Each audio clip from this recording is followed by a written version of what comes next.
සුබ දවසක් හැමෝටම මම යොහාන් සුරරිමල ඉන් සියලු දෙනා සාදරයෙන් පිළිගන්නවා Revit ආකිටෙක් පාඩම් මාලාවට.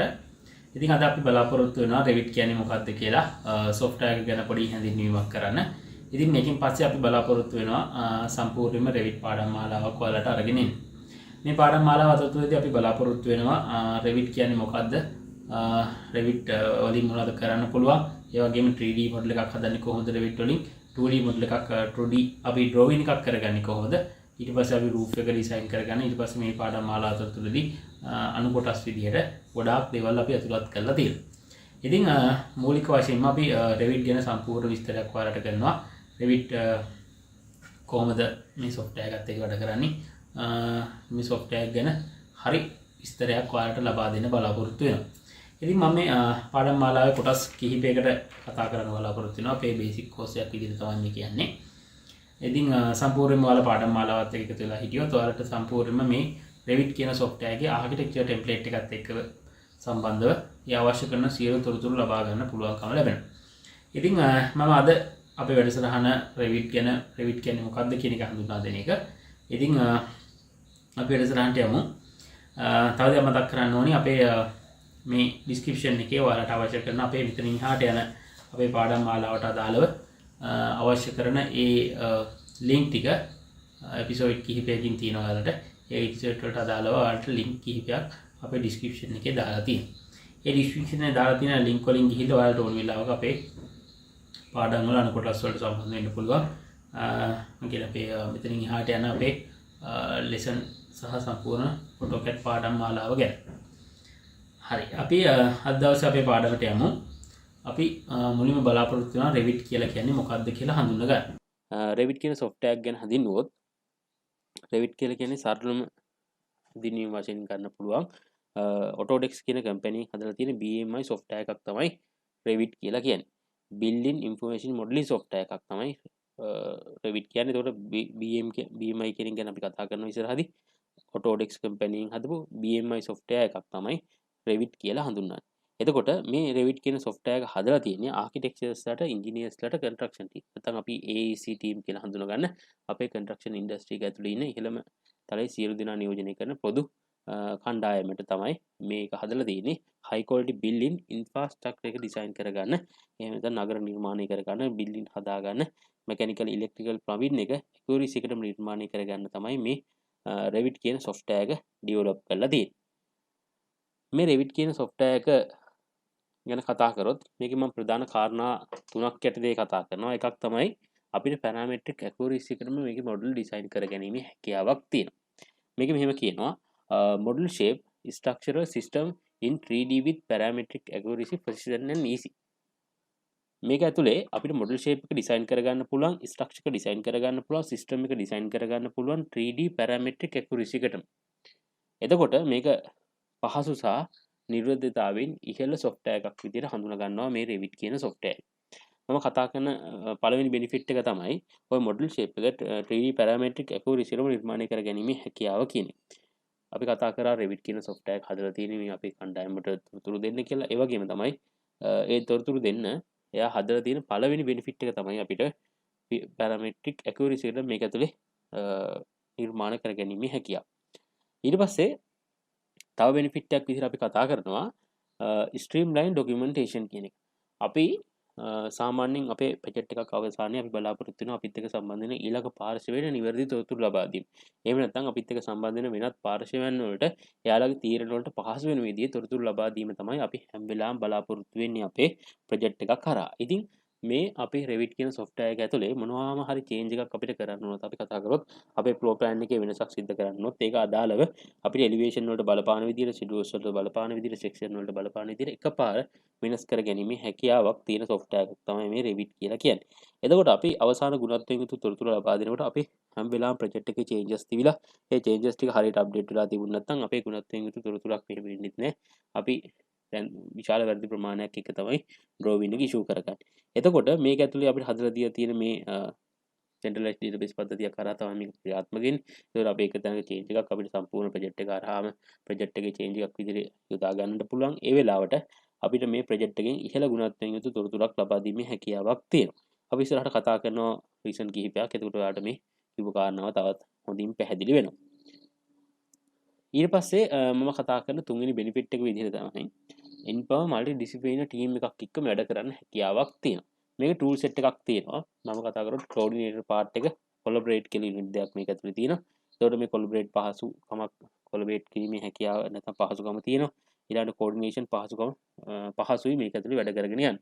ඉතින් ඒකින්ද මල්ටිඩිසිප්ලිනරි ටීම් එකක් එහෙම නැත්නම් අපි කතා කරනවා අපි ආකිටෙක්චරල් ටීම් එකක් විදිහට ගත්තොත් ආකිටෙක්චරල් ටීම් එකත් එක්ක සම්බන්ධ වෙලා ඉන්නවා ඉලෙක්ට්‍රිකල් ප්ලම්බින් ඉන්ජිනියර්ස්ලා ඊට පස්සේ අපිත් එක්ක එකතු වෙලා ගවර්න්මන්ට් එකේ වැඩ කරගෙන යනවා ඊට පස්සේ අපිත් එක්ක අපේට ඉන්වෙස්ට් කරන ක්ලයන්ට් ඉන්නවා ඒ වගේම තමයි අපේ ඩිසයින් ටීම් එක ඇතුලේ කණ්ඩායමක් ඉන්නට පුළුවන් එතකොට ඒ වගේම රියල් එස්ටේට් ඩෙවලොපර් කොන්ට්‍රැක්ටර්ස්ලා වගේ බාහිර කණ්ඩායම් නැත්නම් අපිත් එක්ක මේක ඍජුවම සම්බන්ධ වෙන කණ්ඩායම් විශාල ප්‍රමාණයක් අපිත් එක්ක මේ එක ප්‍රොජෙක්ට් එකක් කරා සම්බන්ධ වෙනවා මේ සියලු දෙනාව සම්බන්ධ කරලා තනි ප්‍රොජෙක්ට් එකක් කරා තොරතුරු බෙදා දීලා ඒ හැමෝටම නිර්වද්‍යතාවයෙන් ඉහළ තොරතුරු ලබා දීමරත් සියලු දෙනාගේ තොරතුරු ඒක රාශී කරලා තනි ප්‍රොජෙක්ට් එකක් නිර්මාණය කර ගැනීමේ හැකියාව මේ software එකට තියෙනවා. එතකොට මේ software එක හරහා අපිට පුළුවන් මේ සියලු පාර්ශ්වයන් අපි කතා කරොත් ආකිටෙක්චර් ඩිසයින් එකක් ඩෙවලොප් කරනවා ඉංජිනේර් කෙනෙක් යාගේ ඉංජිනේර් ඩිසයින් එක ඩෙවලොප් කරනවා නැත්නම් සිවිල් ඉංජිනේර් කෙනෙක් යාගේ ස්ට්‍රක්චරල් එක මෙකැනිකල් ඉලෙක්ට්‍රිකල් ප්ලම්බින් ඉංජිනේර්ස්ලා යාලගේ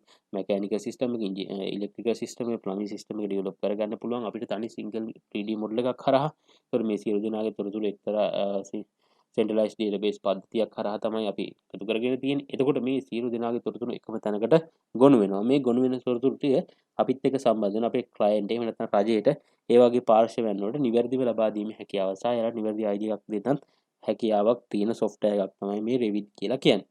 එතකොට multi-disciplinary team එකක් එක්ක වැඩ කිරීමේ හැකියාව තමයි අපි හඳුන්වනවා අපේ තුන්වෙනි benefit එක විදිහට. ඊට පස්සේ මම කතා කරනවා beam කියන කාරණාව. building information modeling. මේ building information modeling කියලා කියන්නේ මම මුලින්ම ඔයාලට කිව්වා Revit කියලා කියන්නේ building information modeling software එකක්. එහෙම නැත්නම් building information management කියන software එකක්. මේ building information modeling management කියලා කියන්නේ high collaborate process that will allow architects, engineers, real estate developer, contractors, manufacturers and other construction professionals to plan, design and construct structure building with one 3D model. මේ හැමෝටම තොරතුරු ගැනීමේ හැකියාවක් තියෙන තනි 3D model එකකින් මේ සියලු දෙනාට තොරතුරු ගැනීමේ හැකියාව තමයි building information modeling නැත්නම් building information management කියලා කියන්නේ. සියලු දෙනාට තනි පද්ධතියක් කරා තොරතුරු ගැනීමේ හැකියාව තමයි මේ beam කියලා අපි සරලව හඳුන්වන්නේ. අපි beam process එක ගැන කතා කරනවා. beam process එක අවසානයේ ඔයාලා information දෙන තැනට වෙනකන් අපි project එකක් ඔයාලට create කරලා දෙනවා. එතකොට මුලින්ම අපි mod shape එක create කරලා ඒ අවසානයේදී ඔයාලා කොහොමද මේකේ project එකේ information වලට යන්නේ පවා අපේ පාඩම් මාලාව තුලදී අපි කියා දෙනවා. මම ඒක අවසානයේදී ඔයාලට අතත් පෙන්නනවා. ඊට පස්සේ beam කියන දේ අපි circle එකක් කරා කතා කරොත් එහෙම නැත්නම් මේ අපි කතා කරන කාරණා ටික නැත්නම් අපේ construction එක එක්තරා process එකක් යනවා. මේ process එක circle එකකට ගත්තොත් එහෙම නැත්නම් process එක අපි කතා කරොත් ඒක අනිවාර්යයෙන්ම circle එකකට නැවතත් එනවා. ඒකට හේතුව තමයි අවසානයේදී නැවතත් අපි කරන්න යන renovation එකක් හෝ demolish කිරීමක් නැවතත් programming එකකින් තමයි start කරන්නට වෙන්නේ. ඉතින් මේක circle එකක් through අපිට කතා කරන්න ලේසි. මම මුලින්ම ඔයාලට පැහැදිලි කරන්නම් කොහොමද අපි පළවෙනි පාරට project එකක් කතා කරනකොට ඒ project එක building information modeling software එකක් කරහා හදනවා නම් ඒකෙන් තොරතුරු ගැනීමේ හැකියාව කොහොමද කියලා. අපිට මේ Revit කියන software එක එහෙම නැත්නම් building information modeling software එකකට පුළුවන්කම තියෙනවා මේක ඇතුලේ අපේ මුලින්ම programming එක හදාගන්න. එහෙම නැත්නම් අපි project එකක් පටන් ගන්න කලින් අපි client එක කතා කරනවා, government එකේ regulation ටික බලනවා, contractor අපේ එයාලගේ cost එක ගැන කතා කරනවා. ඊට පස්සේ අපේ client ගේ investment එක ගැන කතා කරලා මේ හැමදේම එකතු කරලා එක program එකක් හදා ගන්නවා. මොන වගේ design එකකට යන්න ඕනි, මොන වගේ budget එකක්ද අපිට තියෙන්නේ, කොයි වගේ area එකකද මේක කරගන්නේ කියලා. ඒකට අපිට ඒක design කරගැනීමේ හැකියාවක් අපිට තියෙනවා අපේ Revit කියන software එක හරහා. අපේ කණ්ඩායමට තොරතුරු බෙදා ගන්න අපිට අවශ්‍ය කරන මූලික දේවල් ටික software එක ඇතුලේ generate කරගැනීමේ හැකියාවක් තියෙනවා. ඊට පස්සේ ඒකට අදාළව අලුතෙන්ම අපි ඩිසයින් එකක් ඩෙවලොප් කරගෙන යනවා. ඒකට concept design එකක් කියනවා. ඒතර concept design එකක් ඩෙවලොප් කරනකොට ඒ concept design එක තවමත් ලෝකෙ නිර්මාණය වෙලා නැති වෙන්න පුළුවන්. නමුත් මේ Revit කියන software එක ඇතුලේ පුළුවන් concept එකක් design කරගන්න. එහෙම නැත්නම් දැන්ටත් ලෝකෙ භාවිතා නොවන ක්‍රමවේද පවා එක්තරා විදිහකට මේක ඇතුලේ ඇතුළත් කරලා තියෙනවා. ඒවා යම් කිසි පරිගණක දත්ත කරහා අපිට පාවිච්චි කරලා ඒ ඩීටේල් භෞතිකව අපිට ඇප්ලයි කරන විදිහට ඇප්ලයි කරලා මේක හදාගැනීමේ හැකියාවක් තියෙනවා. එතකොට කන්සෙප්ට් එකක් අපිට මේක ඇතුලේ ඩිසයින් කරගන්න පුළුවන්. ඒ කන්සෙප්ට් එක අපි ඩිසයින් කරගත්ත කන්සෙප්ට් එක අපිට යන්න පුළුවන් මේක ඩීටේලින් ප්‍රෝග්‍රෑම් එකට. ඩීටේල් කරලා අපිට ඒක ඇනලයිස් කරගන්න පුළුවන් කොහොමද මේකේ මේක ස්ට්‍රක්චරල් ඇනලයිස් එකක් මේක ඇතුලේ තියෙනවා. ඊට පස්සේ මේක ඇතුලේ එන ජෙනරලයිස් වගේ පාර්ට් ගොඩකට යන්නත් පුළුවන්. එතකොට අපි software එක through ඇනලයිස් කරගැනීමේ හැකියාවක් තියෙනවා. ඊට පස්සේ අපිට documentation වලට යන්නත් පුළුවන්. documentation ටික හදාගෙන අපිට ඒ document ටික අරගෙන ගිහලා fabrication වලට එහෙම නැත්නම් අපේ construction එක start කරන තැනට යන්නත් පුළුවන්. මේ යනකොට කොහොමද මේ දේවල් කරන්නේ? මේ දේවල් වලට අවශ්‍ය කරන ඩීටේල් මේක ඇතුලේ හදලා තියෙනවා. තාමත් අපි software එක through යන්නේ documentation වලට අවශ්‍ය කරන දේවල් ටික හදාගත්ත, fabrication වලට අවශ්‍ය කරන ඩීටේල් ටික අපි develop කරගත්තා. ඊට පස්සේ construction දැන්ට ලංකාවේ පවතිනවා 3D තාක්ෂණය දක්වා ඇහිලා තියෙනවා. construction 4D 5D 6D 7D 8D වගේ තාක්ෂණයන් දැන් ලෝකේ හඳුන්වා දෙමින් එනවා. එතකොට මේ සංවර්ධනය වෙන තාක්ෂණයත් එක්ක අපිට මේ Revit කියන software එකේ develop කරලා තියෙනවා. ඒ තාක්ෂණයත් එක්ක සම්බන්ධ වෙලා වැඩ කරගෙන යන්න පුළුවන් හැකියාවකුත් මේ Revit කියන software එකට දීලා තියෙනවා. එතකොට මේවත් එක්ක සම්බන්ධ කරලා කොහොමද වැඩ කරන්නේ කියලා අද දවසේ BMI software එක හරහා අපිට generate කරගැනීමේ හැකියාවක් තියෙන. තාමත් අපි plan එක හදාගෙන යන්නේ. හදාගෙන යන plan එකකින් කොහොමද එදාට ඒ වගේ detail එකක් generate කරගන්නේ කියන එක අපිට අද දවසේ තීරණය කරන්නට පුළුවන්. ඒ වගේම තමයි අපේ construction එක යන වෙලාවේ construction logistic අපේ කාලය සහ පිරිවැය අවම කරගන්නේ කොහොමද, පිරිවැය කොච්චරක් යනවද, කාලය කොහොමද කියන එක පවා මේ software එක through අපි ගන්න කිරීමේ හැකියාවක් තියෙනවා. ඊට පස්සේ එතනින් පස්සේ අපිට maintain වලට කොහොමද maintain කරගන්නේ, කොහොමද කොච්චර cost එකක් යනවද, කොච්චර area එකක් තියෙනවද, හැම detail එකක්ම අපිට අද දවසේම මේ සම්පූර්ණ project එක හරහා ඒක report එකකින් generate කරගැනීමේ හැකියාවක් මේ Revit කියන නැත්නම් beam කියන software category වලට තියෙනවා. ඊළඟට මේක ඩෙමොලිෂ් කරනවා නම් කොහොමද ඒක කරගන්න පුළුවන් වෙන්නේ? සහයවට වියදම් පවා අපිට අද දවසේ ගණනය කිරීමේ හැකියාවක් තියෙනවා. අද දවසට අදාළව මේ වගේ ආර්ථික වෙනස්කම් වලදී සමහර විට ඒ වගේ ගණනය කිරීම තුළ වෙනසක් වෙන්නට පුළුවන්. මොකද මූල්‍යමය ස්වභාවය වෙනස් වීම වේගවත් නිසා. ඒ අරනහම මේක renovation එකට යනවා නම් කොහොමද මේ renovation එකට අපිට අවශ්‍ය කරන detail renovation එකකින් පස්සේ එහෙම නැත්නම් renovation එකට යනවා නම් ආයෙත් කොහොමද මේකේ detail කරන්නේ, programming කරන්නේ, මේක වැඩ කටයුතු ආයෙත් නැවතත් ආරම්භ කරනවා නම් අපි ආයේ මේක ඇතුලේ ජෙනරේට් කරගන්න ඕන ඩීටේල් ටිකක් තියෙනවා. අපි එනකන් හදාගෙන ආවා යා ප්‍රෝග්‍රෑම් එකක්. ඒ ප්‍රෝග්‍රෑම් එකට වඩා එක්ස්ටෙන්ඩ් වෙනවා නම් එක්ස්ටෙන්ඩ් වෙන කොටස කොහොමද හදාගන්නේ කියලා අද දවසේ අපිට තීරණය කරන්න පුළුවන්. එක්ස්ටෙන්ඩ් වෙනවා නම් එදාට ඒ පරිගණකයෙන් අද නිර්මාණය කළ ලද software එක පාවිච්චි කරලා සම්පූර්ණ ඩීටේල් පවා ක්‍රියේට් කරගැනීමේ හැකියාවක් තියෙනවා. ඉතින් ওই විදිහට අපි සර්කල් එකක් through beam කියන software එක කතා කරොත් සම්පූර්ණ ප්‍රොජෙක්ට් එකක් අපිට ප්‍රොජෙක්ට් එක ආරම්භයටත් කලින් සියලු තොරතුරු ජෙනරේට් කරගැනීමේ හැකියාවක් මේ beam කියන software category වලට තියෙනවා. ඊට පස්සේ මේ beam කියන software category අපි කතා කරොත් මේ beam කියන software එකක් ගත්තොත් ඒකේ ප්‍රධාන benefit කිහිපයක් තියෙනවා. ඒ තමයි අපිට cost එක අඩු කරගන්නට පුළුවන්. කාර්යක්ෂමතාවයෙන් ඉහළ production එකට යන්නත් පුළුවන්. අපිට තියෙන communication error, coordination errors අපිට අවම කරගැනීමේ හැකියාවක් මේ beam කියන software එකට තියෙනවා. එතකොට අපි මේ errors අවම කරගැනීමේ හැකියාවත් එක්ක අපිට හොඳ output එකකට යන්නත් පුළුවන්. හොඳ result එකක් දීලා මේකෙන් අවසානයේ හොඳ ප්‍රතිඵලයක් ලබා ගැනීමේ හැකියාවක් තියෙනවා මේ beam කියන software එකක් පාවිච්චි කරනකොට. ඊට පස්සේ අපි කතා කරනවා මේකට අමතරව තවත් තියෙන benefit. එහෙම නැත්නම් මේක ඇතුලේ අපි කතා කරන Revit කියන program එකේ Revit කියන software එකක් අපි පාවිච්චි කරාට පස්සේ මේ Revit කියන software එකේ දැනට තියෙන concept එකට වඩා නැත්නම් අපේ අලුතෙන් මේ දැනට තියෙන features වලට වඩා වෙන මොනවද තියෙන features අපි නිතරම පාවිච්චි කරන features වලට වඩා මොනවද තියෙන features කියලා බැලුවොත් අපි කතා කරනවා මේක ඇතුලේ concept එකක් design කරගැනීමේ හැකියාවක් තියෙනවා. තවවත් ලෝකෙ නිර්මාණය වෙලා නැති concept design එකක් අපිට මේක ඇතුලේ නිර්මාණය කරගැනීමේ හැකියාවක් තියෙනවා. ඒ වගේම තමයි මේක ඇතුලේ solo study එකකට යන්න පුළුවන්. අපි කොහොමද ඊට හැසිරෙන්නේ, ඊට ගමන් මඟ කොහොමද, අපේ site plan එකට අදාළව කොහොමද ඊට ගමන් කරන්නේ, අපිට කොහොමද වාස්තුත් එක්ක මේ ඊට ගමනේ කොහොමද බලපාන්නේ, මේ සියලු දේවල් පිළිබඳ අපිට මේ Revit කියන software එකේදී කතා කරන්නට පුළුවන්. සහ ඒ ගැන තොරතුරු ලබා ගන්න පුළුවන්. එතකොට ඒකත් එක්ක ventilation system එක කොහොමද ගෙදරකට හදාගන්නේ කියන එක බව තීරණය කරගැනීමේ හැකියාවක් මේ Revit කියන software එක ඇතුලේ වැඩ කරනකොට අපිට ලැබෙනවා. ඒ වගේම තමයි මේක ඇතුලේ schedule create කරන්නට පුළුවන්. schedule විදිහට අපිට මේක ඇතුලෙන් අපිට ජෙනරේට් කරගන්න පුළුවන් wall schedules window schedule අපි normal ගන්න window schedule එක ගැන ඔයගොල්ලෝ දන්නවා. එතකොට ඒ වගේ schedules පවා අපිට මේක ඇතුලේ අපි ක්‍රියේට් කරන්නේ මේක ජෙනරේට් කරලා ගන්න තියෙන එක දැනකින් අපිට ඔක්කොම එක්ස්ට්‍රැක්ට් කරගන්න නැත්නම් එක්ස්පෝර්ට් කරගැනීමේ හැකියාවක් තියෙනවා. ඒ වගේම ඊට අමතරව අපිට වෝල් වල ඩීටේල් එකක් ඕන කන්ස්ට්‍රක්ෂන් වලට කොච්චර වෝල් ප්‍රමාණයක් යනවද මේ ගෙදරට අදාළව කොච්චර ස්ක්වයර් ෆීට් එකක් තියෙනවද මේ හැමදේම පවා මේක ඇතුලෙන් ජෙනරේට් කරගැනීමේ හැකියාවක් තියෙනවා වෙන වෙනම. ඊළඟට මේක ඇතුලේ තව තියෙන ෆීචර් එකක් තමයි cloud rendering system එකක් තියෙනවා. එහෙම නැත්නම් අපිට Revit එක ඇතුලේම අපිට client කෙනෙකුට issue කරන්න පුළුවන් size එකේ හොඳ rendering image එකක් ගැනීමේ හැකියාවක් තියෙනවා. interior walk through එකක් යන්න හැකියාවක් තියෙනවා. interior walk through එකක් කරගෙන අපි ගොඩක් වෙලාවට දකිනවා වීඩියෝ එකක් හදනවා අපේ 3D ප්‍රොජෙක්ට් එකත් එක්ක. අපි ඒ ගැනත් අපේ පාඩම් මාලාවේදී කතා කරනවා කොහොමද walk through එකක් හදන්නේ කියලා. walk through animation එකක් හදාගැනීමේ හැකියාවක් තියෙනවා අපිට මේ Revit කියන software එකේදී.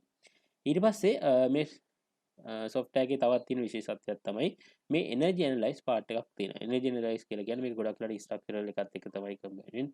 structural පැත්තෙන් බැලුවට පස්සේ අපේ energy එක කොහොමද අපේ building එකේ ධාරිතාවය දරා ගැනීමේ හැකියාව bearing එක කොහොමද වගේ දේවල් අපිට අද දවසේ ගණනය කිරීමේ හැකියාවක් තියෙනවා අපි හදාගෙන යන project එකට අදාළව. ඔය විදිහට features කිහිපයක් Revit කියන software එකේ අපිට අවශ්‍යතාවයටත් එහා දීලා තියෙනවා.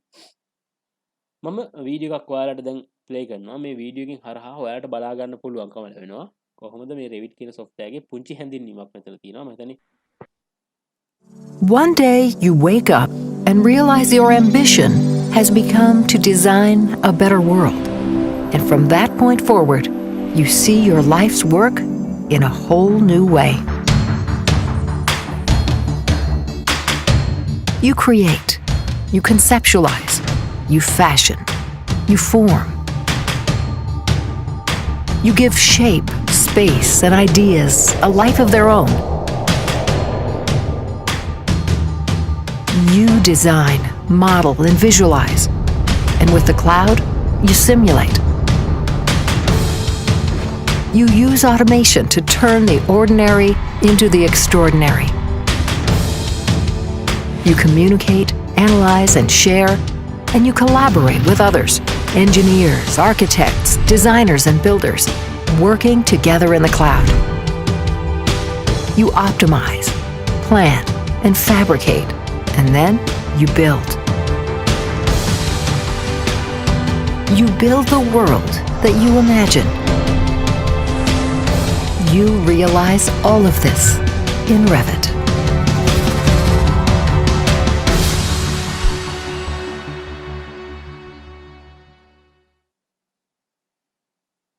හරි ඔන්න බොහොම ස්තුතිවන්ත වෙනවා සියලු දෙනාටම අද දවසේ අපිත් එක්ක රැඳී සිටියට මේ වැඩසටහනත් එක්ක.